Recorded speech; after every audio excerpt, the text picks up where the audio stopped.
إن الحمد لله نحمده ونستعينه ونؤمن به ونتوكل عليه ونعوذ بالله من شرور أنفسنا ومن سيئات أعمالنا من يهد الله فلا مضل له ومن يضلل فلا هادي له وأشهد أن لا إله إلا الله وحده لا شريك له وأشهد أن محمدا عبده ورسوله اللهم صل على محمد وعلى آل محمد كما صليت على إبراهيم وعلى آل إبراهيم إنك حميد مجيد اللهم بارك على محمد وعلى آل محمد كما باركت على إبراهيم وعلى آل إبراهيم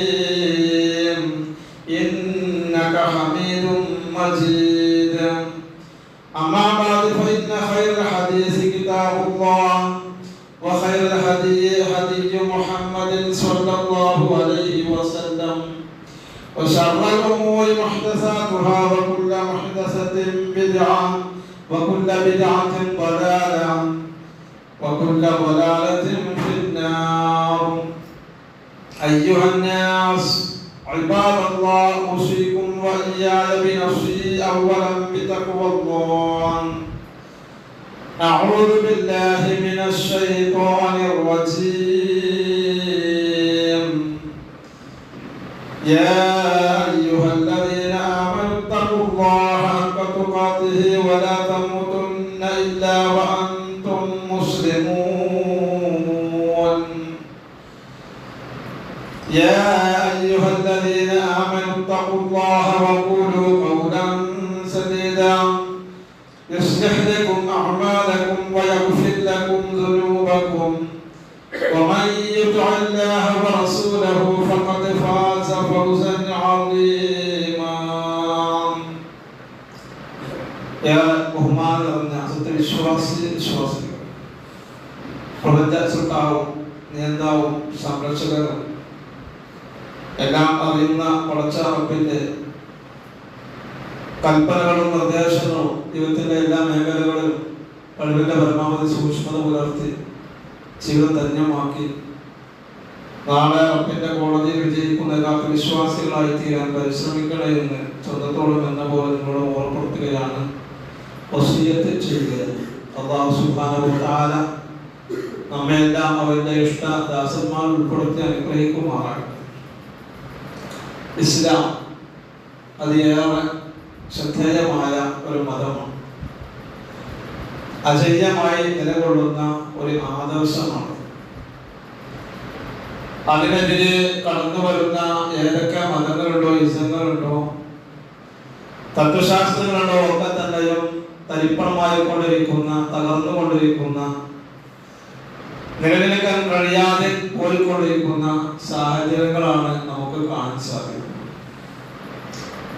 എന്നാൽ ഇസ്ലാമിന്റെ വക്താക്കളെ സംബന്ധിച്ചിടത്തോളം ഇതിനെ കുറിച്ചെല്ലാം കൃത്യമായ കാഴ്ചപ്പാടുകളും അതേപോലെ ധാരണയും ഒക്കെ ഉള്ളവരാണ് എന്നത് ഒരു വസ്തുതയാണ്. പക്ഷെ എന്നാലും പലപ്പോഴും പല മതങ്ങളുടെയും ആചാരങ്ങളും അതേപോലെ തന്നെ അനുഷ്ഠാനങ്ങളും അതേപോലെ ആഘോഷങ്ങളും ഒക്കെ അവരെ പല വേഷവിധാനങ്ങളും ഒക്കെ അനുകരിക്കുന്ന സ്വീകരിക്കുന്ന കൊണ്ടാടുന്ന സാഹചര്യങ്ങളും പലപ്പോഴും കടന്നു വരാറുണ്ട്. വാസ്തവത്തിൽ വിശ്വാസികളോട് ഏറ്റവും ശത്രുതയുള്ളവരാരാ?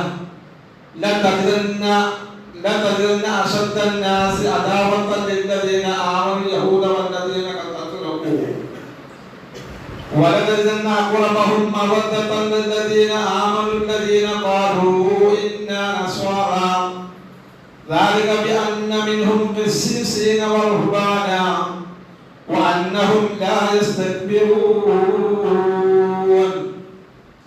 ولتجدن أشد الناس عداوة للذين آمنوا اليهود والذين أشركوا.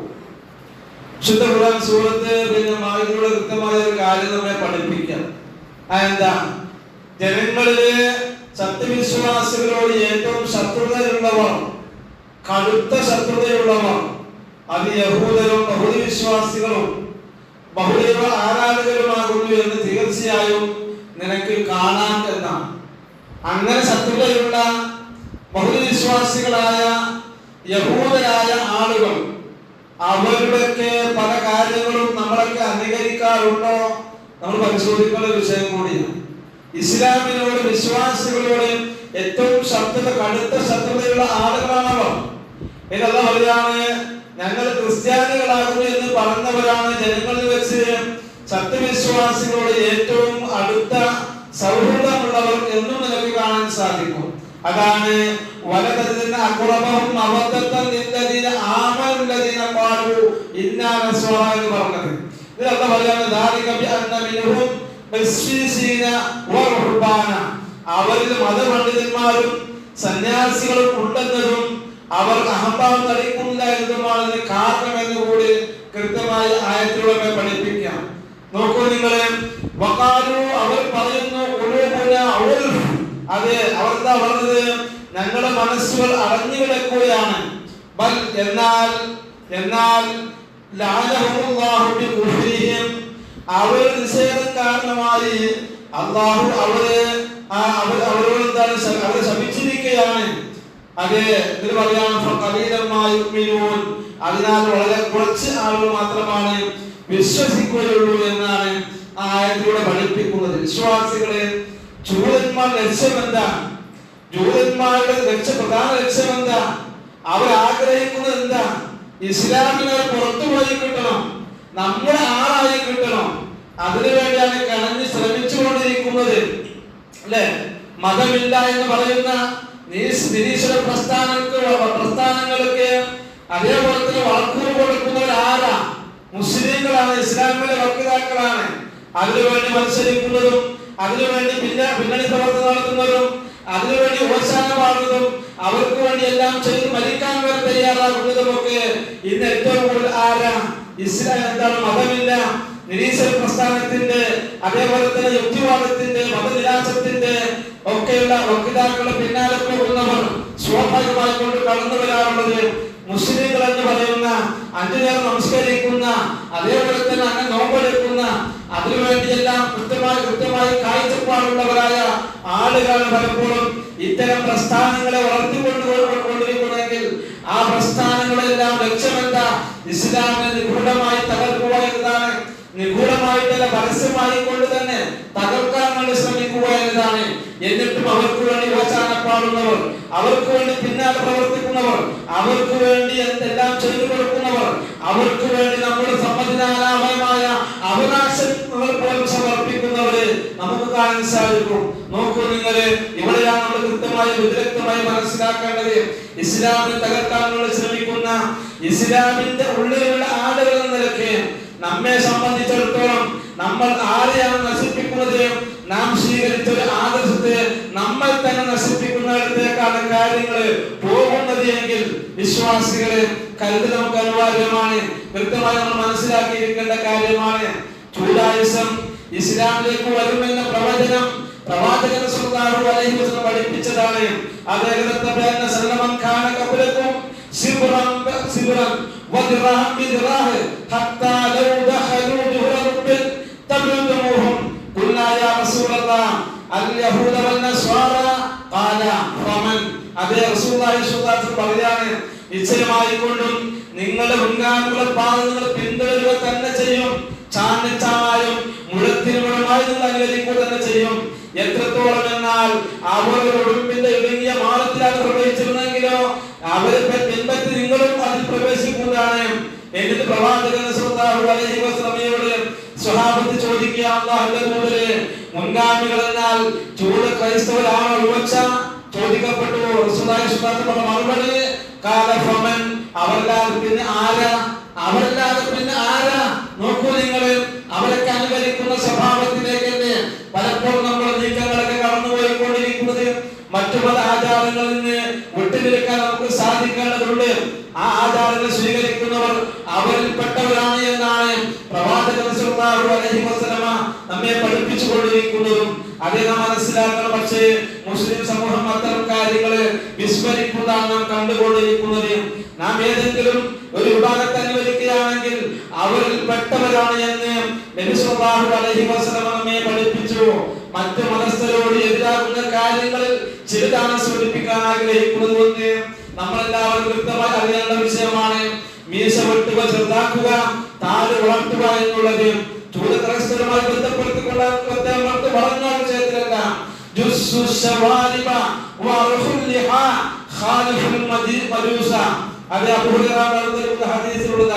മീശ വെട്ടുകയും താടി വളർത്തുകയും മജൂസികളുടെ എതിരാവുകയും ചെയ്യുക എന്ന് ഇമാം മുസ്ലിം ഉദ്ധരിക്കുന്ന വ്യക്തമായ ഹദീസുകളെ പഠിപ്പിക്കുന്നു. നിങ്ങൾ മുശ്രിക്കുകളോട് എതിരാവുക എന്ന് പറഞ്ഞാൽ അതേ നിങ്ങളെ താടി വളർത്തുകയും അതേവാ മീശ വെട്ടുകയും ചെയ്യുക എന്നത് ഇമാം ബുഖാരി ധരിക്കുന്ന ഹദീസ്. പക്ഷേ താടി വളർത്തുക എന്നത് പ്രബലമായ സുന്നത്താണ് സഹോദരങ്ങളെ. 24 മണിക്കൂറും കൂലി കിട്ടുന്ന ഒരു കാര്യം കൂടിയാണ്. പക്ഷെ നമ്മളൊക്കെ പലപ്പോഴും ന്യായീകരിക്കാറും പറയാറും താടി വെക്കുമ്പോൾ ഭയങ്കര ചൊറിച്ചിലാണ്, തലമുടി ചൊറിയില്ല, മീശ ചൊറിയില്ല, ബാക്കി മാത്രമാണ് ചൊറിയുന്നത്. അത് വല്ലാത്തൊരു അത്ഭുതമായിട്ടാണ് പലപ്പോഴും കേൾക്കാറുള്ളത്. നോക്കൂ, നിങ്ങൾ താടി വെക്കുമ്പോൾ മാത്രം ഭയങ്കര ചൊറിച്ചല്, മീശ നല്ലപോലെ വെച്ച് വായിലേക്ക് വന്നാൽ ചൊറിച്ചലില്ല, എന്നാൽ തലമുടി വെച്ചാൽ ചൊറിച്ചലില്ല, പിരികളുണ്ടെങ്കിൽ ചൊറിച്ചലില്ല, മേത്തമുണ്ടെങ്കിൽ ചൊറിച്ചലില്ല, താടികൾ മാത്രം പലർക്കും ചൊറിച്ചല. നോക്കൂ, നിങ്ങൾ ഗൗരവമായി നമ്മൾ കാണേണ്ട വിഷയ പ്രബലമായ സുന്നത്ത 24 മണിക്കൂർ പ്രതിഫലം ലഭിക്കുന്ന ഒരു കാര്യം കൂടിയാണ്. അതേ നിങ്ങൾ അവർക്ക് എതിരാകണമെന്ന് കൃത്യമായി പഠിപ്പിച്ച വിഷയം കൂടിയാണ്. നോക്കൂ, നിങ്ങൾ നമ്മൾ താടി കളിക്കുന്നവർ ഉണ്ടാകാൻ പാടില്ല. നബിയും സഹാബത്തും ധാരാളമായി താടികളുള്ള വ്യക്തികളായിരുന്നു. അതുകൊണ്ട് തന്നെ നമ്മളും അത് അനുകരിക്കുന്നതായി മാറണം. ഏതെങ്കിലും കലാകാരന്മാരെയല്ല, ഏതെങ്കിലും സിനിമ നടന്മാരെയല്ല, ഏതെങ്കിലും ക്ലബിലെ കളിക്കാരനെയല്ല നമ്മൾ അനുകരിക്കേണ്ടത്. അവരെങ്ങനെയാണ് മുടി വെട്ടിയത്, അവരെങ്ങനെയാണ് മുടി വളർത്തിയത്, അവരെങ്ങനെയാണ് താടി വെച്ചത്, അവരെങ്ങനെയാണ് താടി ക്രോപ്പ് ചെയ്തത്, എങ്ങനെയൊക്കെയാണ് അവർ ചെയ്തത്, അതേപോലെ അനുകരിക്കുന്നവരായി നമ്മൾ മാറിയിട്ടുണ്ട്. എന്നാൽ പ്രവാചകൻ സ്വല്ലല്ലാഹു അലൈഹി വസല്ലമയോട് ആ സുന്നത്തിനെ അനുധാവനം ചെയ്യാൻ നമുക്ക് സാധിക്കുന്നുണ്ടോ? ഇസ്ലാമിന്റെ ആളാണ് പ്രതികരിക്കാൻ നമ്മളെ കൊണ്ട് കഴിയുന്നുണ്ടോ എന്നത് ഞാൻ നിങ്ങൾ വിലയിരുത്തേണ്ട വിഷയം കൂടിയാണ് വിശ്വാസികളെ. അതുകൊണ്ട് തന്നെ ആ ഒരു സുന്നത്തിനെ ജീവിപ്പിക്കാൻ നമുക്ക് സാധിക്കേണ്ടതുണ്ട്. രണ്ടാമതായി മുഹറം 9 10 അതേപോലെ യോമ ആശൂറ وأمر بصيامه حين صام رسول الله صلى الله عليه وسلم يوم عاشوراء وأمر بصيامه قالوا يا رسول الله إنه يوم تعظم اليهود والنصارى فقال رسول الله صلى الله عليه وسلم فإذا كان العام المقبل إن شاء الله سن اليوم التاسع قال فلن يأتي العام المقبل حتى توفي رسول الله صلى الله عليه وسلم عليه رسول الله صلى الله عليه وسلم പറയാണ് എന്താ പറഞ്ഞത്? ഇബ്നു അബ്ബാസ് പറഞ്ഞിരിക്കുന്ന ഹദീസിൽ ആശൂറ ദിവസം നോമ്പ് നോൽക്കുകയും ആ ദിവസത്തിൽ നോമ്പെടുക്കാൻ കൽപ്പിക്കുകയും ചെയ്തപ്പോൾ സ്വഹാബത്ത് പറഞ്ഞു, യാ റസൂലല്ലാഹ്, അല്ലാഹുവിന്റെ പ്രവാചകരെ, അത് ജൂത ക്രൈസ്തവർ മഹത്വവൽക്കരിക്കുന്ന ആദരിക്കുന്ന ബഹുമാനിക്കുന്ന ദിനമാണല്ലോ.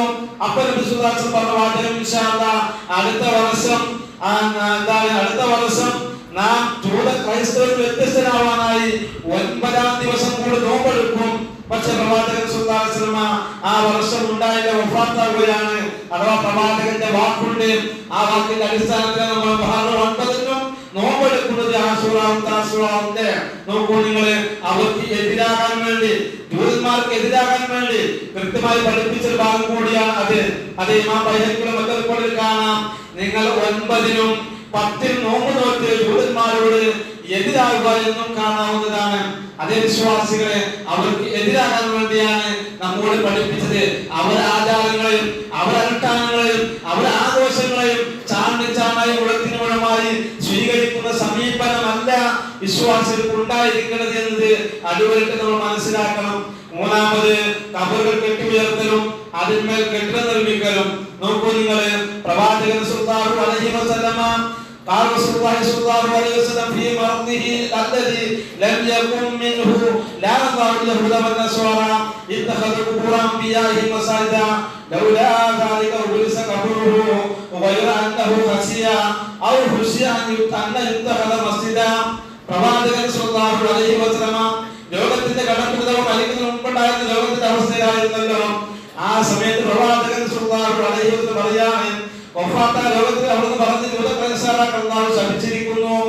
അവർ തങ്ങളുടെ ഖബറുകളെ ആരാധനാ കേന്ദ്രങ്ങളാക്കി. ആയിഷ പറയുകയാണ്, അതില്ലായിരുന്നുവെങ്കിലോ നബി സല്ലല്ലാഹു അലൈഹി വസല്ലം ഖബർ ആളുകൾക്ക് കാണപ്പെടാവുന്ന രൂപത്തിൽ പുറത്താകുമായിരുന്നു.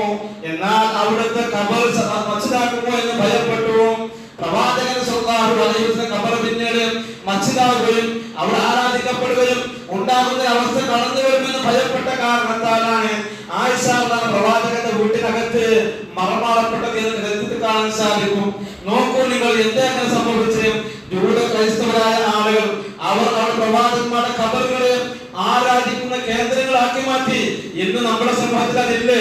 ചാന്നു ചാണായും മുഴത്തിന് മുഴുമായും അവരെക്കാൾ ഗംഭീരമായി അലങ്കരിക്കുന്ന, അതേപോലത്തെ രൂപങ്ങളാൽ കമനീയമാക്കുന്ന, ആഘോഷങ്ങളെ കൊണ്ട് പൊലിമ കൂട്ടുന്ന ജാറങ്ങളും മക്ബറുകളും ദർഗകളും ഒക്കെ മക്കാമിൽ കാണാൻ സാധിക്കും. എന്താണ് നടന്നുകൊണ്ടിരിക്കുന്ന പേക്കൂത്തുകളെന്ന് കൃത്യമായി അറിയുന്നവരെ നമ്മൾ ഓരോരുത്തരും. ഇത് ആരുടെ സ്വഭാവമാണ്? ആരുടെ സംസ്കാരമാണ്? ആരുടെ ആരാധനാ രീതികളാണ്? ജൂത ക്രൈസ്തവർ കടന്നുകൂടിയ ആരാധനാ രീതികളാണ്, സ്വഭാവങ്ങളാണ്, കാര്യങ്ങളാണ്. അതുകൊണ്ട് തന്നെ പ്രവാചകൻ സല്ലല്ലാഹു അലൈഹി വസല്ലം ഒന്നുകൂടി വ്യക്തമായി പറഞ്ഞൊരു കാര്യമുണ്ട്. അതെന്താ? അത് അവർ നബി സല്ലല്ലാഹു അലൈഹി വസല്ലം ഭരണമാസനമായപ്പോ അവിടുന്ന് ഒരു വസ്ത്രം എടുത്ത് തന്റെ മുഖത്തേക്ക് ഇട്ടുകൊണ്ടിരിക്കുക. അതൊക്കെ മാറ്റിക്കൊണ്ടിരിക്കും. സുഗന്ധോപം മുഖത്ത് മാറ്റും, വീണ്ടും മുഖത്തേക്ക് ഇട്ടുകൊണ്ടിരിക്കുന്ന, ആവർത്തിച്ചു കൊണ്ടിരിക്കുന്ന വേളയിലാണ് പ്രവാചകൻ സല്ലല്ലാഹു അലൈഹി വസല്ലം എന്തോ മന്ത്രിക്കുന്ന ആയിഷ കേൾക്കുകയാണ്, കാതു കൂർപ്പിച്ച് കേൾക്കുകയാണ്.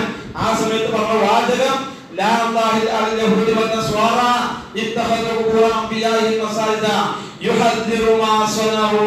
എന്താ പറഞ്ഞത്? ജൂത ക്രൈസ്തവരായ ആളുകൾ ശപിച്ചിരിക്കുന്നു. കാരണം അവർ അവരുടെ പ്രവാചകന്മാരുടെ ഖബറുകളെ ആരാധിക്കുന്ന കേന്ദ്രമാക്കി മാറ്റി. റസൂൽ പ്രാർത്ഥിച്ചില്ലേ, അല്ലാഹുമ്മ ലാ തജഅൽ ഖബരി വസന യുഹബ്ബനി, എന്റെ ഖബറിനെ ആരാധിക്കുന്ന കേന്ദ്രമാക്കല്ലേ. എപ്പോഴാ ഖബർ ആരാധിക്കപ്പെടുക? എപ്പോഴാ ഖബർ ബിംബമാകുക?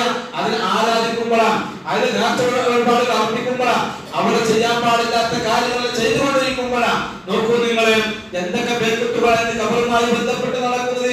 ആദരിക്കേണ്ട, ബഹുമാനിക്കേണ്ട, ഭവ്യത കാണിക്കേണ്ട ഒരു മേഖലയിൽ പോലും അവിടെ ചെയ്തുകൊണ്ടിരിക്കുന്നത് എന്തൊക്കെയാണ്? ഇതിന്റെ പേരില്, ആ മഹാൻ എന്ന് പറയുന്ന ആളുടെ പേരില് ചെയ്തു കൂട്ടിക്കൊണ്ടിരിക്കുന്നത്. എവിടുന്ന് കടന്നുകൂടി? ജൂത ക്രൈസ്തവന്ന് കടന്നുകൂടിയല്ല. നോക്കൂ നിങ്ങൾ, എത്ര കൃത്യമായി പഠിപ്പിച്ചു. അവർ ചെയ്തു നിന്ന് നബി സല്ലല്ലാഹു അലൈഹി വസല്ലം തന്റെ സമുദായത്തെ താക്കീത് ചെയ്തിരിക്കുന്നു എന്നാണ് കൃത്യമായി പറയുന്നത്. അതോടൊപ്പം തന്നെ അല്ലാഹുമ്മ ലാ തജഅൽ ഖബരി ലാ തജഅൽ ഖബരി ഈദ, എന്റെ ഖബറിനെ ആഘോഷ കേന്ദ്രമാക്കല്ലേ, ഉത്സവ കേന്ദ്രമാക്കല്ലേ എന്ന് പ്രാർത്ഥിച്ച പ്രവാചകന്റെ അധ്യാപനങ്ങൾക്ക് എതിരായിക്കൊണ്ടാണ് ഇന്ന് സമൂഹത്തില് പള്ളിയോട് ചേർന്ന് മറ്റാച്ച് പള്ളികളിൽ നിന്ന് വളരെ കുറവാണ് സഹോദരങ്ങളെ. അല്ലെ, ഒരു ടൗണിൽ പോയി പെട്ട് കഴിഞ്ഞാൽ അത്തരം പള്ളികളിലേക്കെല്ലാം നമുക്ക് നമസ്കരിക്കാൻ നിർവാഹമില്ലാത്ത ദയനീയമായ രംഗങ്ങളാണ് കണ്ടുകൊണ്ടിരിക്കുന്നത്. മറ്റാച്ച് പള്ളികളാണ് അവർ. അവിടെ പെണ്ണുങ്ങൾക്ക് പ്രശ്നമില്ല. പെണ്ണ് പള്ളിയിൽ വന്നാലേ പ്രശ്നമുള്ളൂ. അവിടെ പെണ്ണുങ്ങൾക്ക് തവാഫ് ചെയ്യാനും മുത്താനും അതേപോലെ മണക്കാനും ആഗ്രഹ സഫലീകരിച്ചവർക്കോ വരാൻ കേന്ദ്രങ്ങളിൽ വരാം. അവിടെ ഒരു പ്രശ്നമല്ല. അവിടെ ആണും പെണ്ണും കൂടിക്കൊഴിഞ്ഞാലോ കൂടിച്ചേർന്നാലോ രഹസ്യാലോ ഒരു പ്രശ്നമാണ്. അന്യ പുരുഷന്റെ പ്രശ്നത വരുന്നില്ല. എന്നാൽ പള്ളിയില് അവർക്ക് സുരക്ഷിതമായ ഒരു കേന്ദ്രത്തിന്റെ ഭാഗത്ത് അവർക്ക് വേണ്ടപ്പെട്ട സ്ഥലത്ത് വന്ന് കയറിയാലോ ഹറാം, പെണ്ണ് പള്ളി ഹറാം, നിഷിദ്ധം എന്നൊക്കെ അവർ പറയും.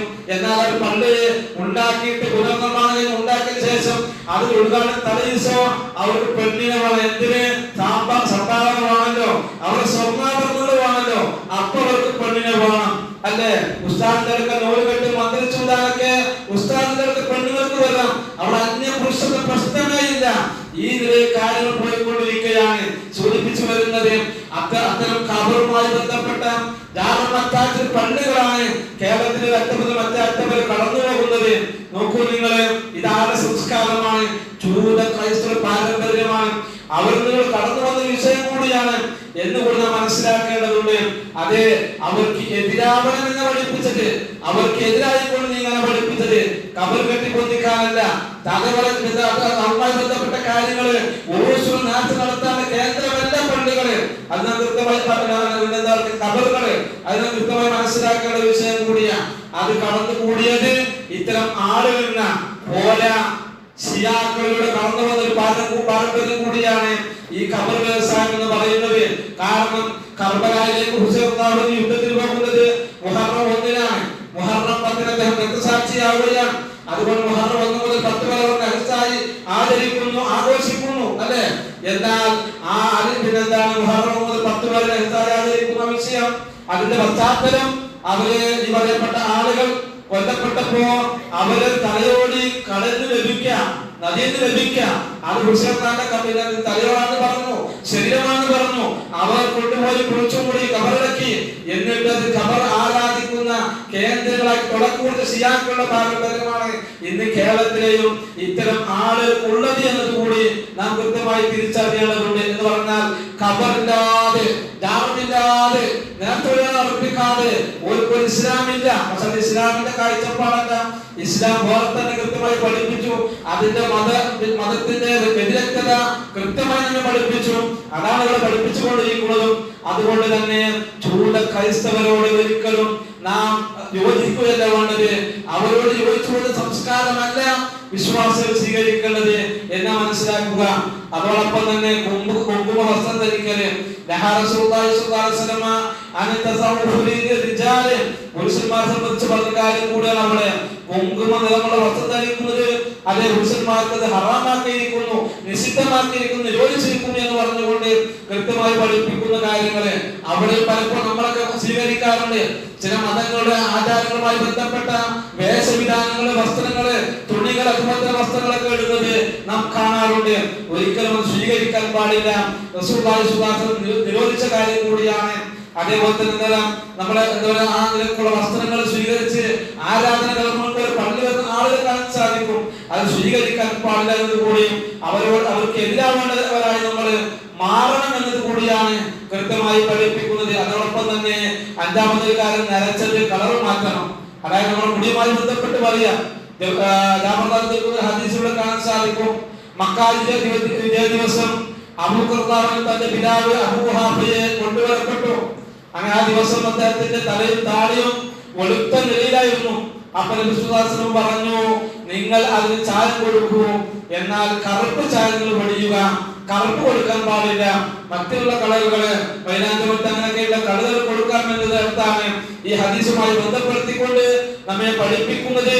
ഒന്നുകൂടി വ്യക്തമായി പറഞ്ഞു, ഇന്നൽ യഹൂദ വന്നസ്വാറ ലാ യസ്ബൂന ഫഹാലിഫൂഹും. അബൂ ഹുറൈറ പറഞ്ഞിരിക്കുന്ന ഹദീസിൽ കാണാം, നരച്ച മുടിക്ക് ചായം കൊടുക്കുക. ചൂത ക്രൈസ്തവർ ചായം കൊടുക്കാറില്ല, നിങ്ങൾ അവർക്ക് എതിരാകണം. ഇമാം ബുഖാരി തിരുക്കുന്ന ഹദീസിലൂടെ നോക്കൂ നിങ്ങൾ, അവർ ചായം കൊടുക്കാറില്ല, അവർക്ക് എതിരാകണം എന്നാണ് ഈ ഹദീസുകൾ നമ്മെ കൃത്യമായി പഠിപ്പിച്ചത്. അതോടൊപ്പം തന്നെ പള്ളികൾ അലങ്കരിക്കുന്ന സംസ്കാരം ജൂത ക്രൈസ്തവരിൽ കടന്നുകൂടിയതാണ്. അവരിനോടൊന്നും മത്സരിക്കുക.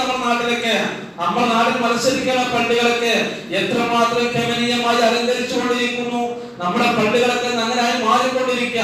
അലങ്കാരത്തിന്റെ അങ്ങേയറ്റത്ത് എന്താ പറയാ, തൊട്ട് ആ മഹലിൽ തന്നെ പാവങ്ങളായ എത്രയോ സഹോദരങ്ങൾ ഉണ്ടാവും, കുടുംബക്കാരുണ്ടാവും, വിവാഹത്തിന് പോലും പ്രയാസപ്പെടുന്നവരുണ്ടാവും, ഒരു ഊരില്ലാത്തവർ പോലും ഉണ്ടാവും. എന്നിട്ടും ആ മഹല്ലത്തിലെ പള്ളി പോലും എത്രമാത്രം കോടികൾ ചെലവായിക്കൊണ്ട് ഉണ്ടാക്കുന്ന, ഗമനീയമാക്കുന്ന, അലങ്കരിക്കുന്ന ഒരു സംസ്കാരം ഉണ്ട് എങ്കിൽ ചൂത ക്രൈസ്തവരോട് കടന്നുകൂടിയ ആ ഒരു വിഷയം കൂടിയാണ് എന്ന് നാം കൃത്യമായി മനസ്സിലാക്കേണ്ടതുണ്ട്.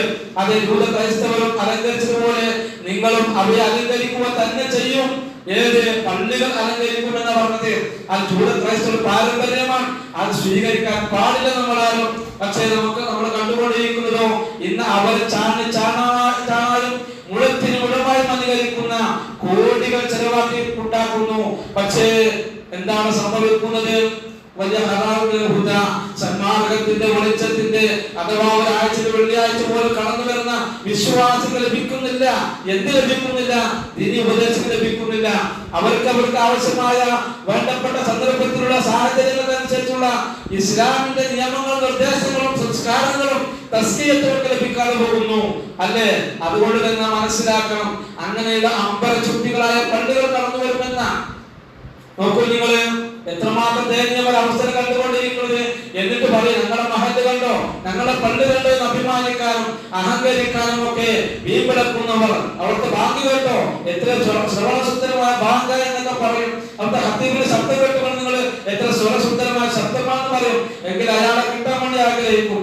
എന്ത് ഇത് അവരുടെ പാരമ്പര്യമായി കൊണ്ട് സ്വീകരിച്ചതുകൊണ്ടാണ് നടന്നുകൊണ്ടിരിക്കുന്നത്. അതുകൊണ്ട് തന്നെ പള്ളികൾ അലങ്കരിക്കാതിരിക്കുന്നത്, അഥവാ പള്ളികൾ അലങ്കരിക്കണ്ട എന്നല്ല, പക്ഷെ പള്ളി വിശ്വാസികൾക്ക് ആരാധനായോഗ്യമായ രൂപത്തിൽ വേണ്ടപ്പെടുകയൊക്കെ ചെയ്യാം. പക്ഷേ അത് മോഡിഫൈ ചെയ്യുന്ന വിഷയത്തിൽ നാം ചെലവാക്കുന്ന കോടികൾ നോക്കും നിങ്ങൾ, അത് വിലയിരുത്തപ്പെടേണ്ട വിഷയം കൂടിയായി നാം മനസ്സിലാക്കേണ്ടതാണ്.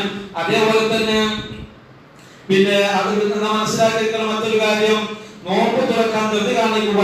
അതെ, അത് പ്രവാചകൻ സുൽത്താൻ പഠിപ്പിച്ച മറ്റൊരു മേഖലയെ നമ്മൾ കേൾക്കാതെ റമദാൻ മാസത്തിൽ പ്രത്യേകിച്ചും കേൾക്കുന്ന ഹദീസ, ലാ യസാലുദ്ദീൻ ദാഹിറ മാ അജ്ജൽ നാസു അൽ ഫിത്ര ലിഅന്ന യഹൂദ വനസ്വാറ യുഅഖിറൂൻ. എന്താണ്? ജനങ്ങൾ നോമ്പ് തുറക്കാൻ ധൃതി കൂട്ടുന്നിടത്തോളം കാലം ഇസ്ലാം വിജയിച്ചുകൊണ്ടേയിരിക്കും. കാരണം യഹൂദന്മാരും നസാറാക്കളും നോമ്പ് തുറക്കാൻ വൈകിപ്പിക്കുന്നവരാണ് എന്നാണ്. അവർ നോമ്പ് തുറക്കാൻ വൈകിപ്പിക്കുന്ന ആൾക്കാരാണ്. അതുകൊണ്ടാണ് നമ്മൾ ബാങ്ക് കൊടുത്ത് 3 മിനിറ്റ് 4 മിനിറ്റ് കഴിഞ്ഞിട്ട മറ്റുള്ളവർ ബാങ്ക് കൊടുക്കുക. എവിടെ കിട്ടിയ സംസ്കാരം? ചൂട് ക്രൈസ്തവർ കിട്ടിയ സംസ്കാരമാണത്, പാരമ്പര്യമാണത്. അത്താഴം കഴിക്കുക, വളരെ നേരത്തെ കഴിക്കും. എന്നാൽ പ്രവാചകൻ മാത്രം കഴിച്ചതിന് അങ്ങനെ പറഞ്ഞത്, അത് ബാങ്കിന്റെയും അത്താഴത്തിനടക്കുന്ന സമയം അത് 50 ആയ ഒരു 50 ആയപ്പോഴുള്ള സമയം ഉണ്ടായിരുന്നുള്ളൂ. ഒരു 50 ആയപ്പോഴുള്ള സമയം. പക്ഷെ ഇന്ന് നമ്മുടെ സമൂഹത്തിലോ അതെല്ലാം വളരെ അങ്ങോട്ടും ഇങ്ങോട്ടും വല്ലാതെ സുബൈന്റെ ഭാഗത്തിലൊക്കെ 10 മിനിറ്റ് ഗ്യാപ്പൊക്കെയാണ്. 10 മിനിറ്റ് വ്യത്യാസമുണ്ട്. സുബൈന്റെ ഭാഗം 8 മുതൽ 10 മിനിറ്റോളം സമയം. ഇവിടുന്ന് കിട്ടിയ സംസ്കാരം, ഇവരിലൂടെ കടന്നുകൂടി സംസ്കാരം. നോക്കൂ നിങ്ങൾ, ജൂത ക്രൈസ്തവർ കടന്നുകൂടി സംസ്കാരമാണ് ഇതെല്ലാം. എന്നാൽ പ്രവാചകൻ പറഞ്ഞതാണ്, നിങ്ങൾ നോമ്പ് തുറക്കാൻ ധൃതി കാണിക്കുന്ന കാലം എത്രയും നന്മയിലാണ്, പ്രതിഫലത്തിലാണ് എന്ന ധൃതി കാണിക്കൽ എന്ന് പറഞ്ഞാല് പിന്നെ സമയമാകുന്നതിന് മുമ്പ് പിന്നെ നോമ്പ് തുറക്കാൻ ധൃതി കാണിക്കുന്നതല്ല. പിന്നെ സമയമായാൽ എത്ര വേഗത്തിൽ നോമ്പ് തുറക്കാൻ നാം ധൃതി കാണിക്കുക എന്നാണ് അതിലൂടെ നമ്മൾ മനസ്സിലാക്കിയിരിക്കേണ്ടത്. അതോടൊപ്പം തന്നെ ആത്മകാരികളുമായുള്ള സമീപനത്തെ പറ്റി എടുത്തു പറഞ്ഞു. അവിടെ പ്രവാചകൻ വാചകം എന്താ? ജൂത ക്രൈസ്തവരുമായി ബന്ധപ്പെടുന്ന പറഞ്ഞത്, ജൂതന്മാരെ സ്ത്രീകളെ ആത്മകാരികളായാൽ പുരുഷന്മാർ അവരോടൊപ്പം ഒന്നിച്ചിരിക്കുമായിരുന്നില്ല, അവരോടൊപ്പം പക്ഷിപ്പോയോ കിടക്കുകയോ ചെയ്യാറില്ല. ഈ സംഭവം നബിസ്വല്ലല്ലാഹു പറയപ്പെട്ടപ്പോ അള്ളാഹു ആ സമയത്ത് ആയത്തിറങ്ങി, എന്നോടൊപ്പം ആയത്തിറങ്ങിയപ്പോ എന്ത് പറഞ്ഞു കൊടുത്തു? അത് മാലിന്യമാണ്, അതിനാൽ ആത്മഹത്യ നിങ്ങൾ സ്ത്രീകൾ എന്ത് ചെയ്യണം? നിങ്ങൾ അകന്നു നിൽക്കണം എന്ന് പറഞ്ഞു. ഇത് റസൂൽ പറയാണ്, ലൈംഗിക ബന്ധമല്ലാത്ത എല്ലാ ബന്ധങ്ങളും അത് നിങ്ങൾക്ക് ചെയ്തു കൊള്ളുക, ശാരീരികമായ ബന്ധം പാടില്ല എന്നിടത്ത് കൃത്യമായി പഠിപ്പിച്ചു. ബാക്കിയുള്ള മറ്റെല്ലാ കാര്യങ്ങളിലൊക്കെ നിങ്ങൾക്ക് അവരുമായി ഇടപെടാം, ഭക്ഷണം കഴിക്കാം, ഒരുമിച്ചിരിക്കാം, ഒന്നും കുഴപ്പമില്ല. ഇത് അവർക്ക് തിരുത്തി കൊടുത്തു. ഇത് ജൂത ക്രൈസ്തവർക്ക് ഈ പാരമ്പര്യം നേരെ തിരിച്ചാണുള്ളത്. നമ്മുടെ നാട്ടിലൊക്കെ അത് പണ്ട് ഉണ്ടായിരുന്നു ഒക്കെ നമ്മുടെ പഠനത്തിലൊക്കെ. ഇപ്പൊക്കെ മാറി മുസ്ലിങ്ങൾക്ക് മാറി നമ്മുടെ ദഅവ പ്രവർത്തനത്തിന്റെ പ്രബോധന പ്രവർത്തനത്തിന്റെ എന്താ പറയാ അതിശക്തമായ ആ ദഅവ പ്രവർത്തന ഫലമായിക്കൊണ്ട് ഇസ്ലാമിന്റെ കൃത്യമായ കാഴ്ചപ്പാടുകള് ജനങ്ങൾക്ക് അവതരിപ്പിച്ചു കൊടുത്തപ്പോ അതെല്ലാം തിരുത്തി കൊടുക്കേണ്ടി വന്നിട്ടുണ്ട്. നമുക്കൊക്കെ മാറ്റം സംഭവിച്ചിട്ടുണ്ട് എന്ന് ചുരുക്കം. അതുകൊണ്ട് നാം മനസ്സിലാക്കുക, ജൂത ക്രൈസ്തവരോട് എതിരാകാൻ പഠിപ്പിച്ച ഇത്തരം മേഖലകളെ തിരിച്ചറിഞ്ഞുകൊണ്ടായിരിക്കണം നമ്മൾ ഇസ്ലാമിന്റെ കാഴ്ചപ്പാടുകൾ സ്വീകരിക്കേണ്ടത്. ഇസ്ലാം അതെന്നും അജയ്യമാണ്. അതിന്റെ സംസ്കാരങ്ങളും സ്വഭാവങ്ങളും പെരുമാറ്റങ്ങളും എല്ലാം അതെല്ലാം പ്രകൃതിക്ക് ഒത്തതാണ്. പ്രകൃതിയുടെ മതമാണ് ഇസ്ലാം എന്ന് പറയാറില്ലേ? അത് എല്ലാം അനുഗുണമായിട്ടുള്ള വിഷയങ്ങൾ മാത്രമാണ് ഇസ്ലാമിന് പറയാനുള്ളത്. ആ ഇസ്ലാമിന്റെ സംസ്കാരമാണ് നമ്മൾ സ്വീകരിക്കേണ്ടത്. ആ സംസ്കാരം സ്വീകരിച്ചുകൊണ്ടാണ് നമ്മൾ മുന്നോട്ട് പോകേണ്ടത്. അങ്ങനെ ഇസ്ലാമിലെ യഥാർത്ഥ വക്താക്കളായി അതിലൂടെ ജീവിക്കാനും അതിലൂടെ പ്രവർത്തിക്കാനും അതിലൂടെ തന്നെ അതിൻ്റെതായ കാഴ്ചപ്പാട് സ്വീകരിച്ചുകൊണ്ട് മുന്നോട്ട് പോകാനും ആദർശ പ്രബോധന മേഖലയില് തൗഹീദിന്റെ ശബ്ദങ്ങളെ ഊതിക്കെടുത്താൻ ശ്രമിക്കുന്നവർക്കെതിരെ അതിശക്തമായ പടപെടുത്താനുമൊക്കെ നമ്മൾ മുന്നിട്ടിറങ്ങിയാൽ മാത്രമേ അത് ആളുകളിലേക്ക് എത്തിക്കാൻ സാധിക്കുകയുള്ളൂ. അതുപോലെയുള്ള കാഴ്ചപ്പാടുകൾ കൃത്യമായി സ്വീകരിച്ചുകൊണ്ട് മുന്നേറുന്ന യഥാർത്ഥ വിശ്വാസികളായി തീരാൻ പരിശ്രമിക്കുക. ഇസ്ലാമിന്റെ ആദർശത്തെ ഉൾക്കുക, അത് സ്വീകരിച്ചുകൊണ്ട് മുന്നേറുക. അതിന്റെ ആചാരങ്ങളെയും അനുഷ്ഠാനങ്ങളെയും നാം സ്വീകരിക്കുക. മറ്റു മതങ്ങളുടേതല്ല നമ്മൾ സ്വീകരിക്കുന്നത്. അത് വ്യതിരക്തമാണ്, അത് എന്താ പറയാ അന്തസ്സില്ലാത്തതാണ്, അതീയമല്ലാത്തതാണ്, തകർന്നു പോകുന്നതാണ്.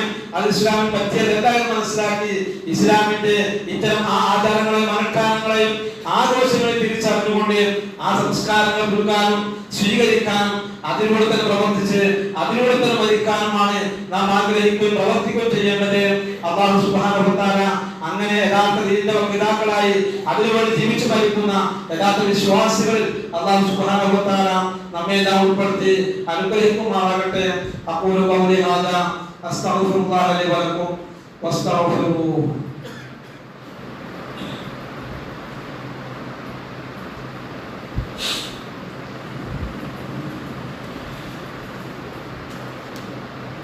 الحمد لله الواحد الأحد الفرد الصمد لم يلد ولم يولد ولم يكن له كفوا أحد والصلاة والسلام على رسول الله وعلى آله وصحبه أجمعين أما بعد اتقوا الله عباد الله أوصيكم ثانيا بتقوى ഒരിക്കൽ കൂടി അല്ലാഹുവിന്റെ വിധിയെ കൂടെ സൂക്ഷിക്കണമെന്ന് ഓർമ്മിപ്പിക്കുകയാണ്. വിശ്വാസികൾ, നമ്മുടെ ജീവിതത്തിൽ നമ്മളേറെ ആഗ്രഹിക്കുന്ന ഒരുപാട് മേഖലകളുണ്ട്. ഇസ്ലാമിനെ ശരിയായി മനസ്സിലാക്കി അതിലൂടെ ജീവിക്കാനും അതിലൂടെ പ്രവർത്തിക്കാനും അതിലൂടെ സാന്നിധ്യം അടയാനുമാണ് നമ്മളൊക്കെ ആഗ്രഹിക്കാറുള്ളൂ, പ്രാർത്ഥിക്കാറുള്ളൂ, പ്രവർത്തിക്കാറുള്ളൂ. പക്ഷേ നമ്മൾ അറിഞ്ഞോ അറിയാതെയോ നമ്മിലേക്ക് പലപ്പോഴും പല ആചാരങ്ങളും അനുഷ്ഠാനങ്ങളും കടന്നു വരാറുണ്ട്. ഇത് ക്രിസ്മസ് അവധി കാലമാണ്. പലപ്പോഴും നമ്മുടെ സമൂഹത്തിൽ ഉണ്ടായിക്കൊണ്ടിരിക്കുന്ന സംസ്കാരം എന്ന് ചോദിച്ചാൽ അവരെ അനുകരിക്കുന്ന ഒരു സ്വഭാവത്തിലേക്ക് കടന്നു പോകാറ്. അവർ പുൽക്കൂടുണ്ടാക്കും, സ്റ്റാർ തൂക്കും ഒക്കെ ചെയ്യാറുണ്ട്.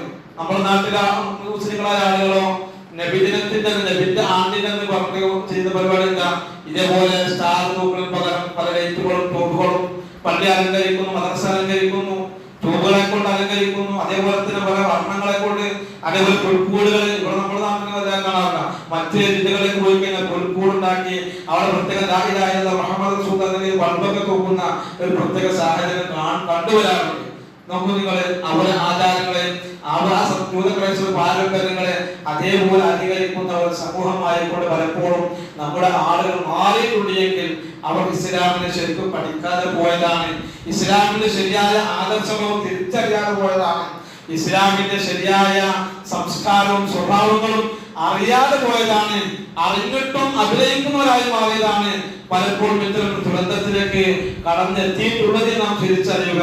അതുകൊണ്ട് നമ്മുടെ ജീവിതത്തിൽ ഇസ്ലാമിന്റെ ശീലങ്ങളെ ലംഘിച്ചുകൊണ്ടുള്ള ഒരു പ്രവർത്തനങ്ങൾക്കും നമ്മൾ കൂട്ടി വന്നുകൂടാ എന്നതുകൂടി നാം ഇതിന്റെ കൂടെ നാം കൃത്യമായി മനസ്സിലാക്കുക.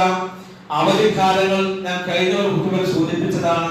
നമ്മുടെ മക്കളും അതേപോലെ തന്നെ നമ്മുടെ കുടുംബമൊക്കെ എങ്ങനെയായി മാറണം എന്നൊരു ഒരു കാഴ്ചപ്പാട്. ആ ഒരു 10 ദിവസം അവധി ലഭിക്കുമ്പോൾ ഒരു 10 ആയത്തെങ്കിലും നമ്മുടെ മക്കളെ കൊണ്ട് ഖുർആൻ മനഃപ്പാഠമാക്കിപ്പിക്കാൻ വേണ്ടി നിങ്ങൾ ശ്രമിച്ചിട്ടുണ്ടോ എന്ന് ആലോചിച്ചാൽ മതി. നമ്മളും നമ്മുടെ മക്കളും നമ്മുടെ ആ ആദർശവും ദീനും ഒക്കെ എത്രമാത്രം ഒരു ബന്ധം ഉണ്ടാക്കിയെടുക്കാൻ സാധിച്ചിട്ടുണ്ട് എന്ന്. എല്ലാ അവധിക്കാലങ്ങളും നമ്മൾ കേൾക്കുന്ന പല ദുരന്ത വാർത്തകളും പലപ്പോഴും നമ്മൾ കേൾക്കാറുണ്ട്. അവധി ആഘോഷിക്കാൻ വേണ്ടി വന്ന ഒരു കുടുംബം, അല്ലെ, ഒരു വീട്ടിലത്തെ 3 മക്കള് പോകുന്ന ഒരു കാഴ്ച, മരണപ്പെടുന്ന ഒരു കാഴ്ച നമ്മൾ കണ്ട വാർത്തകൾ വായിച്ചവരാണ്. പക്ഷെ അത് ദൂരങ്ങളിലും അതേപോലെ തന്നെ അകലങ്ങളിലും ആയപ്പോൾ നമ്മുടെ മനസ്സിലേക്ക് അത് വല്ലാതെ പിടിച്ചു കുലുക്കിയിട്ടില്ല. ഞാൻ സൂചിപ്പിച്ചു വരുന്നത്, മാതാപിതാക്കൾ മക്കളോട് എന്തെങ്കിലും ഒരു കാര്യം പറയുമ്പോൾ അത് കൃത്യമായി അനുസരിക്കാതെ പോയാൽ ഉണ്ടാകുന്ന ഒരു ദുരന്തങ്ങൾ, മരണം എന്നത് അല്ലാഹു സുബ്ഹാനഹു വ തആല നിശ്ചയിച്ച ഒരു സമയമാണ്. അത് ആ സമയത്ത് സംഭവിക്കും, യാതൊരു സംശയവും വേണ്ട. അത് എപ്പോഴാണെങ്കിലും ഏത് സമയത്താണെങ്കിലും ആർക്കും എപ്പോഴും കടന്നു വരാം. ഞാൻ സൂചിപ്പിച്ച പോലെ 2025 അവസാനിക്കുമ്പോൾ ആൾ മരണപ്പെടും, ആർക്കും അറിയില്ല. അതേ ഈ 2006 നമ്മൾ കടന്നപ്പോഴോ നമ്മെ സംബന്ധിച്ചിടത്തോളം മരണവാർത്തകളെ കൊണ്ട് നിറഞ്ഞു നിൽക്കുന്നതാണ് നമ്മൾ കേട്ടുകൊണ്ടിരുന്നതെങ്കിൽ ഇത്രയുള്ള വിശ്വാസികളെ നമ്മൾ ഓരോരുത്തരെയും ആ ഒരു അവസ്ഥ എന്നത് നാം തിരിച്ചറിയുക. അത് ഉൾക്കൊണ്ടുകൊണ്ടായിരിക്കണം ഏതൊരു മരണത്തെ നമ്മൾ സ്വീകരിക്കേണ്ടത്. ഏതായാലും അല്ലാഹു സുബ്ഹാനഹു വ തആല നമുക്ക് നൽകിയ ആയുസ് അത് ഏറ്റവും നല്ല രൂപത്തിൽ ക്രിയാത്മകമായി അത് ഇസ്ലാമിന്റെ കൃത്യമായ കാഴ്ചപ്പാടിലൂടെ ഓരോ നിമിഷങ്ങൾ കടന്നു പോകുമ്പോൾ അത് ഉപയോഗപ്പെടുത്താം. അവധിക്കാലം മക്കളെ ഇസ്ലാമിന്റെ പാഠങ്ങൾ പഠിക്കാൻ പറ്റിയ അവസരം ഉണ്ടാകുമ്പോൾ അതിലേക്ക് എത്തിക്കാം. നമുക്കെല്ലാവർക്കും പഠിക്കാൻ പറ്റുന്ന QHS ക്ലാസ്സുകളെ നാം സജീവമാക്കിയ. കാരണം ഏത് നിമിഷത്തിൽ നമ്മൾ മരിക്കാൻ നമുക്ക് ആർക്കും പറയാൻ കഴിയില്ല. വിശ്വാസികളെ നമുക്ക് ആർക്കും പറയാൻ കഴിയില്ല. ഒരു നന്മ ചെയ്തുകൊണ്ട് മരിക്കാൻ കഴിയുക. ഈ അടുത്തൊരു സഹോദരൻ ആ നാട്ടിലെ പള്ളിയും മദ്രസയൊക്കെ കടന്നു വരാൻ വേണ്ടി വല്ലാതെ അടങ്ങാൻ ആഗ്രഹിച്ച ഒരു സഹോദരൻ, അവസാനം വരെ നിമിഷം പ്രവർത്തിച്ച ഒരു സഹോദരൻ, ഇന്നലെ കടന്നുപോയി ആ സഹോദരൻ അല്ലാഹു മാഫറത്തും മർഹമത്തും നൽകുമാറാകട്ടെ. പക്ഷെ ഞാൻ പറഞ്ഞു വരുന്നത്, ഇത്തരത്തിലുള്ള ഒരു സാഹചര്യത്തിലൂടെ കടന്നു പോകുമ്പോൾ ഉണ്ടാകുന്ന മരണം അത് ശരീരത്തിന്റെ പദവിയാണ്. തീപ്പൊള്ളിലേക്ക് മരിക്കും ശരീരത്തിന്റെ പദവിയാണ്. വെള്ളത്തിൽ വീണ് മരിക്കും ശരീരത്തിന്റെ പദവിയാണ്. ഒരു മരത്തിൽ വീണ് മരിക്കും ശരീരത്തിന്റെ പദവിയാണ്. നോക്കൂ നിങ്ങൾ, വെള്ളിയാഴ്ച രാവിലെ മരിക്കും ശരീരത്തിന്റെ നല്ല മരണത്തിന്റെ ലക്ഷണം പറഞ്ഞില്ലേ? ഇങ്ങനെ ഓരോ മരണങ്ങളും അത് വിശ്വാസം ഉൾക്കൊള്ളാനും പഠിക്കാനും പറ്റിയ ഏറ്റവും ഒരു സാഹചര്യമാണ്. അതുകൊണ്ട് നാം മനസ്സിലാക്കുക, ഏത് നിമിഷവും അല്ലാഹു സുബ്ഹാനഹു വ തആല നമ്മെ വിളിക്കുന്ന ആ വിളിയാളം സന്തോഷപൂർവ്വം സ്വീകരിക്കാനുള്ള ഒരു മനസ്സ് അത് സംഭവിച്ചു കഴിഞ്ഞാൽ ആ മരണത്തോട് ആ പ്രാർത്ഥന നന്നായി ക്ഷമിക്കാം. അങ്ങനെ മരണപ്പെട്ടു പോയ ആരാണെങ്കിലും നന്നായി ക്ഷമിക്കാം. അല്ലാഹു ശക്തമായ പ്രതിഫലം നൽകും. അതുകൊണ്ട് വിശ്വാസികളെ, നമ്മുടെ മനസ്സ് അങ്ങനെയായി മാറാൻ നമുക്ക് കഴിയുമാറാകട്ടെ എന്ന് കൂടി അത്തരം ആളുകൾക്ക് വേണ്ടി പ്രാർത്ഥിക്കുകയാണ്. വിശ്വാസികളെ, നമ്മുടെ മഹല്ലങ്ങൾ സംഭവിച്ചു കഴിഞ്ഞു. നമ്മള് വളരെയധികം വിഷമിച്ചു, പ്രയാസപ്പെട്ടു. വളരെ ഭൂകമ്പമായ അവസ്ഥ നമുക്കുണ്ടായി, പ്രയാസമുണ്ടായി. അല്ലാഹു സുബ്ഹാനഹു വ തആല ആ മരണപ്പെട്ട കുട്ടിക്ക് അല്ലാഹു മാഫറത്തും മർഹമത്തും നൽകുമാറാകട്ടെ, സ്വർഗ്ഗം നൽകി അനുഗ്രഹിക്കുമാറാകട്ടെ. ആ കുടുംബത്തിന് അല്ലാഹു ക്ഷമിക്കാനും നന്നായി ക്ഷമിക്കാനും ആ പ്രതിഫലം ആഗ്രഹിച്ചുകൊണ്ട് മുന്നേറാനും ആ കുടുംബങ്ങൾക്ക് അല്ലാഹു താൽപര്യവും സഭാത്തും പ്രദാനം ചെയ്യുമാറാകട്ടെ. ആ മകളിലൂടെ ആ കുട്ടിയിലൂടെ അല്ലാഹു ആ കുടുംബത്തിന് സ്വർഗത്തെ നേടിയെടുക്കാൻ സാധിക്കുമാറാകട്ടെ എന്ന് കൂടി നമുക്ക് സന്ദർഭത്തിൽ പ്രാർത്ഥിക്കാം. വിശ്വാസികളെ, ഇങ്ങനെ ഉള്ള ഒരു മനസ്സ് ഏത് നിമിഷവും ഏത് സന്ദർഭത്തിലും നാം സ്വീകരിക്കുമ്പോൾ അത് നമുക്ക് വലിയൊരു പ്രതിഫലത്തിന് കാരണമായി തീരും. അതുകൊണ്ടാണ് ഞാൻ ഇത്രയും വിഷയം പറഞ്ഞത്.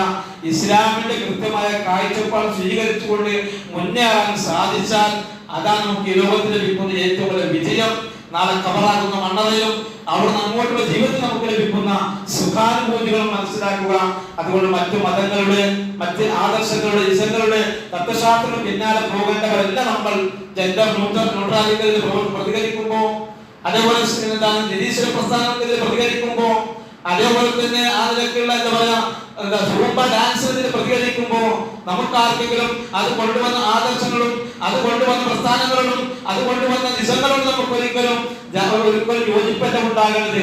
അതിനോടുള്ള വിമുഖതയും വിമുക്തവും അതാണ് കാണിക്കുന്നത്. കാരണം സൂംബ ഡാൻസ് കൊണ്ടുവന്നു കഴിഞ്ഞാൽ ഉണ്ടാകുന്ന മാനസികമായ അവസ്ഥ എന്താ? നമ്മുടെ പുതുതലമുറ കടന്നു പോകുന്ന മേഖല അതിനേക്കാളും അപകടകരമായ ഒരു അവസ്ഥയിലേക്കായിരിക്കും. അതിനെതിരെ പ്രതികരിച്ച ഒരു അധ്യാപകനെതിരെ പോലും സസ്പെൻഡ് ചെയ്ത ആളുകളുണ്ട് ഇവിടെ. പക്ഷെ അതിനേക്കാളും ഗുരുതരമായ പ്രശ്നങ്ങൾ ഉണ്ടായിട്ട് പോലും ഒഴിവാക്കാതെ സസ്പെൻഡ് ചെയ്യാത്ത അധ്യാപകരുണ്ട് ഇവിടെ. നോക്കൂ നിങ്ങൾ, എന്ത് സംഭവം അവിടെ നമ്മൾ വിലയിരുത്തേണ്ടത് അല്ലെ? പറവൂരിന്റെ മണ്ണിലാണ് ലഘുലേഖ കൊടുത്തപ്പോ ആ ഒരു സമൂഹത്തിനെതിരെ അത് മറ്റുള്ളവർക്ക് വഴി കൊടുക്കുന്ന അവസ്ഥയിലേക്ക് കാര്യങ്ങൾ എത്തിയെങ്കിൽ ഞാൻ സൂചിപ്പിച്ചു വരുന്നത്, നമ്മൾ കൃത്യമായ ആദർശവും ഒരു ഇസ്ലാമിന്റെ കാഴ്ചപ്പാടും സ്വീകരിക്കാതെ പോയാൽ ഇത്തരം ആളുകൾക്ക് വളക്കൂട് കൊടുക്കുകയാണ് നമ്മൾ ചെയ്യുന്നതെങ്കിൽ അത് ഇസ്ലാമിനോട് കാണിക്കുന്ന ഏറ്റവും നന്ദികേടാണ്, കുഫറാണെന്ന് കൂടി നാം തിരിച്ചറിയുക. അതുകൊണ്ടാണ് സൂചിപ്പിച്ചത്, ഇസ്ലാമിന്റെ ശരിയായ ആദർശങ്ങളും പാഠഭാഗങ്ങളും കൃത്യമായി പഠിച്ചുകൊണ്ട് അതിലൂടെ കടന്നു പോകാനാണ് നാം ശ്രമിക്കേണ്ടത്, പരിശ്രമിക്കേണ്ടത്. അതിനുവേണ്ടി നാം ആഗ്രഹിക്കുക, പ്രവർത്തിക്കുക, പ്രാർത്ഥിക്കുക. അല്ലാഹു സുബ്ഹാനഹു വ തആല ശരിയായ പഠിച്ച് മനസ്സിലാക്കി ആദർശത്തെ ഉൾക്കൊണ്ട് അലായിലൂടെ കടന്നുപോയി അതിനുവേണ്ടി പ്രവർത്തിച്ച് അതിലൂടെ തന്നെ ഷഹീദാകാൻ അഥവാ ഷഹാദത്തിൽ മരിക്കുന്ന യഥാർത്ഥ മുഅ്മിനായി തീരാൻ പരിശ്രമിക്കുക. അല്ലാഹു അതിനുള്ള തൗഫീഖ് നമുക്കെല്ലാം പ്രദാനം ചെയ്യുമാറാകട്ടെ. വിശ്വാസികളെ, ഒരു കാര്യം കൂടി സൂചിപ്പിച്ചോട്ടെ. പലപ്പോഴും ഇന്ന് സുബൈക്ക് ഉണ്ടായ സംഭവമാണ്. ഒരു ഫോണ്, നമ്മുടെ ഫോണിന് റിങ്ങിയാണെങ്കിൽ, ഫോണെന്നല്ല എന്തൊരു സംഭവമാണെങ്കിലും നമസ്കാരത്തിന്റെ ഇടയിൽ എന്തെങ്കിലും സംഭവിച്ചു കഴിഞ്ഞാല് നമസ്കാരത്തിന് ബുദ്ധിമുട്ടുണ്ടാക്കുന്ന ഒരു പ്രവർത്തനം നടന്നുകൊണ്ടിരിക്കുകയാണെങ്കിൽ അതെന്താണെങ്കിൽ അത് ആ സമയത്ത് നമുക്ക് നിർവഹിക്കുന്ന കാര്യമുള്ളൂ. അത് നമസ്കാരം തടസ്സമൊന്നുമില്ല.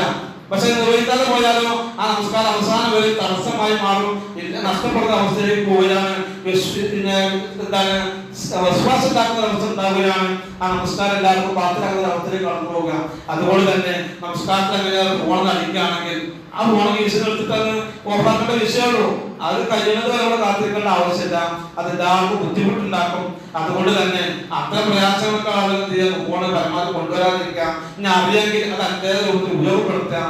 അത് നമ്മൾ പ്രത്യേകം ശ്രദ്ധിക്കുക. ഫോണെന്നല്ല എന്തൊരു കാര്യം ഇപ്പൊ നമ്മുടെ കുട്ടി ഒപ്പം നമസ്കരിക്കുക. ആ നമസ്കരിക്കുന്നതൊക്കെ കുട്ടി എന്നത് നമുക്ക് ആ കുട്ടി എടുത്തിട്ട് ഒപ്പം നിർത്താൻ കുഴപ്പമൊന്നുമില്ല. നമസ്കാരത്തിൽ ഭംഗം വരാത്ത രൂപത്തിലൊക്കെ നമുക്ക് നിർവഹിക്കാം.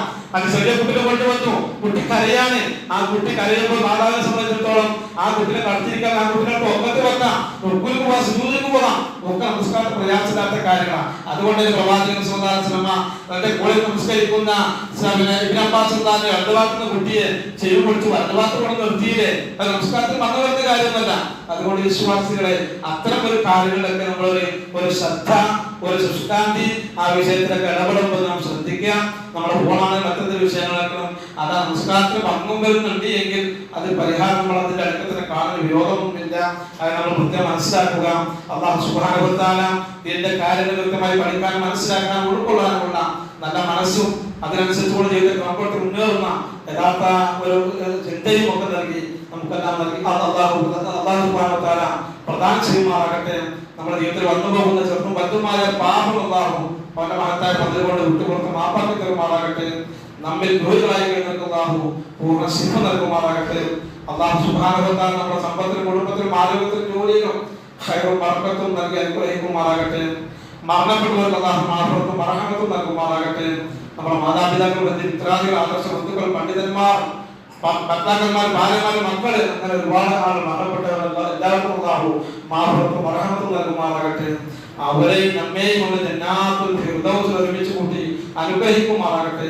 അല്ലാഹു മഗ്ഫിർ ലിൽ മുഅ്മിനാത്ത് വൽ മുസ്ലിമീന വൽ മുസ്ലിമാത്ത് അൽ അഹ്യാഉ മിൻഹും വൽ അംവാത്ത് ഇന്നക മുജീബു ദഅവാത്ത് വഖാദി الحاجات ربنا آتنا في الدنيا حسنة وفي الآخرة حسنة وقنا عذاب النار اللهم أجرنا من النار اللهم أجرنا من النار اللهم أجرنا وأجر والدينا من النار اللهم أحينا على الكتاب والسنة وأمتنا مع الإيمان والتوبة ربنا لا تزغ قلوبنا بعد إذ هديتنا وهب لنا من لدنك رحمة إنك أنت الوهاب ربنا اغفر لنا ولإخواننا الذين سبقونا بالإيمان ولا تجعل في قلوبنا غلا للذين آمنوا ربنا إنك رؤوف رحيم ربنا تقبل منا إنك أنت السميع العليم وتب علينا إنك أنت التواب الرحيم آمين آمين برحمتك يا أرحم الراحمين والحمد لله رب العالمين اللهم صل على محمد وعلى آل محمد.